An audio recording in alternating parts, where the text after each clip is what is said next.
लादीन सोबोतिरे मां ख़बर शामिल कंदासीं त ॻोठ निहाल खान मशहूरीअ में एकड़ा पर्ची जुआ मंशियात सरेआम हलण लगी आहे, जंहिं सबब नौजवान नस्ल तबाह थी रही आहे। वधीक तफ़सील लाइ लाइन ते मौजूद आहे मंसूर मशहूरी। जी मंसूर, तफ़सील खां आगाह कजो। जी, जीअं त ॻोठ निहाल खान मशहूरी तालका सोबोदरे जे हद यूसी सॻियूं में वाक़ आहे, जिते मंशियात जुआ आकड़ा पर्ची शराब सरेआम बासर वडेरे यूसी चेयरमैन सॻियूं अल्ताफ़ मशहूरी जी सरपरस्ती में हली रहियो आहे। मंशियात जुआ जे करे चोरियूं रोज़ जो मामूल बणियल आहिनि।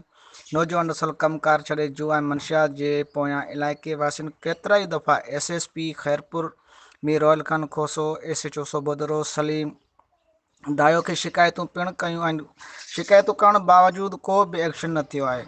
ॻोठाणनि आला अख़्तियारनि खां ही कुदो कम बंदि कराइण जी घुर करे छॾी। हर ख़बर बर वक्त खबर ॾिसंदा रहो न्यूज़ लाइन 1।